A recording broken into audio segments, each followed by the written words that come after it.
بھارت میں schedule one day world cup 2023 کے لیے پاکستان کے ممکنہ اسکواڈ میں کن کھلاڑیوں کو موقع ملنے کا امکان ہے؟ پاکستان کرکٹ بورڈ نے قومی ٹیم کے اسکواڈ کا اعلان نہیں کیا، تاہم ممکنہ طور پر گرین شرٹس کے لیے نیوزی لینڈ کے خلاف سیریز میں لگاتار 2 سنچریاں بنانے والے فخر زمان کے علاوہ امام الحق، جبکہ تیسرے اوپنرز کے طور پر شان مسعود کو اسکواڈ میں شامل کیے جانے کا امکان ہے۔ ون ڈے رینکنگ میں ٹاپ بلے باز اور کپتان بابر، مڈل آرڈر میں حارث سہیل، افتخار احمد خان، آغا سلمان اور محمد رضوان شامل ہو سکتے ہیں۔ اسی طرح اسپن بولنگ کے شعبے میں نائب کپتان شاداب خان کی جگہ پکی دکھائی دے رہی ہے، تاہم ان کے ہمراہ اسامہ میر کو شامل کیے جانے کا قوی امکان ہے۔ اسپن آل راؤنڈر کے طور پر عرصے بعد ٹی20 میں جگہ پانے والے عماد وسیم یا کیویز کے خلاف انجری کا شکار ہونے والے محمد نواز اسکواڈ کا حصہ بن سکتے ہیں۔ ناظرین، قومی ٹیم کے فاسٹ بولر کے شعبے میں شاہین شاہ افریدی کے ساتھ نسیم شاہ، حارث رؤف، محمد وسیم جونیئر اور احسان اللہ کو شامل کیے جانے کی اطلاعات سامنے آ رہی ہیں۔ دوسری جانب قومی ٹیم کی سلیکشن کمیٹی میں ہارون رشید کے علاوہ سابق کرکٹر محمد سمیع اور یاسر حمید شامل ہیں۔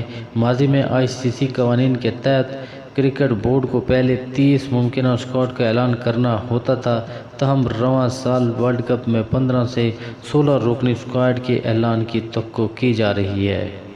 ناظرین، بابر اعظم ٹاپ 4 میں سے 3 پوزیشنوں پر قابض۔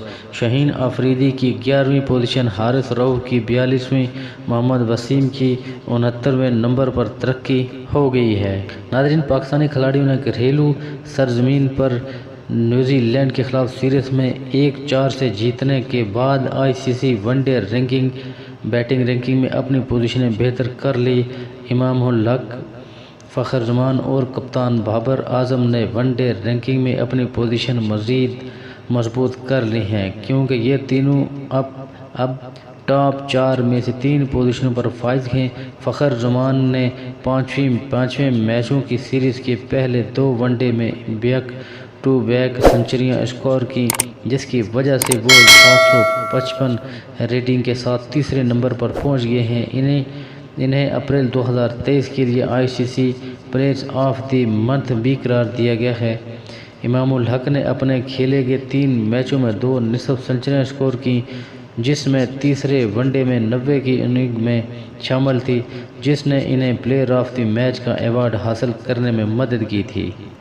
اب وہ 745 ریٹنگ کے ساتھ چوتھے نمبر پر ہیں۔ پاکستانی کپتان محمد بابر نے 886 ریٹنگ کے ساتھ ون ڈے بیٹنگ رینکنگ میں اپنی نمبر 1 پوزیشن کو مضبوط کیا، کیونکہ انہوں نے چوتھے ون ڈے میں ریکارڈ توڑ سنچری اسکور کی، جس کے باعث وہ ون ڈے کی تاریخ میں تیز ترین 5000 رنز بنانے والے کھلاڑی بن گئے ہیں۔ آغا سلمان کی 2 نصف سنچریوں نے وہ 80 درجے ترقی کر کے بلے بازوں میں 92 نمبر پر پہنچ گئے ہیں۔ پاکستان کے بولرز بھی ICC one day bowling ranking میں اپنی رینکنگ بہتر کرنے میں کامیاب رہے۔ حارث رؤف نے 9 وکٹوں کے ساتھ سیریز میں سب سے زیادہ وکٹیں لینے والے بولر رہے اور اس کے نتیجے میں ون ڈے بولر رینکنگ میں 42ویں نمبر پر پہنچ گئے ہیں۔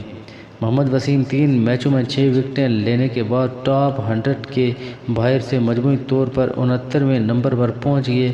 پاکستان کے پرائمری فاسٹ بولر شاہین شاہ افریدی نے بھی ون ڈے آل راؤنڈر کی فہرست میں اپنی رینکنگ کو بہتر کیا، کیونکہ انہوں نے سیریز کے دوران 8 وکٹیں حاصل کی تھیں۔ پاکستان کے پرائمری فاسٹ بولر شاہین شاہ افریدی نے بھی ون ڈے آل راؤنڈر کی فہرست میں اپنی رینکنگ کو بہتر کیا۔ انہوں نے سیریز کے دوران 8 وکٹیں حاصل کی اور چوتھے ون ڈے میں مختصر لیکن دلکش 23 کے ساتھ آل راؤنڈر کی فہرست میں 36ویں نمبر پر پہنچ گئے ہیں۔ ناظرین، ایک بات اور بتاتے چلیں کہ راشد لطیف نے آخری 2 ون ڈے میچوں میں امام الحق کو ڈراپ کیے جانے کے پیچھے کی کہانی بتا دی۔ چوتھے میچ میں آرام کا فیصلہ امام الحق کا تھا۔ انتظامیہ فخر زمان کے بجائے شان مسعود کو شامل کرنے کی خواہشمند تھی۔ امام نے انتظامیہ کو بتایا کہ وہ 5ویں ون ڈے کے لیے دستیاب ہیں، لیکن فخر کی وجہ سے انہیں شامل نہیں کیا گیا۔ سابق کپتان راشد لطیف۔ ناظرین، اگر آپ چینل پر نئے ہیں تو چینل کو سبسکرائب کرنا نہ بھولیں اور ساتھ ہی لگے بیل آئیکن کو دبا دیں تاکہ ہر ہماری آنے والی نئی ویڈیو آپ تک بر وقت پہنچ سکے۔ ملتے ہیں نیکسٹ ویڈیو کے ساتھ، اپنا بہت سارا خیال رکھیے گا۔ اللہ نگہبان۔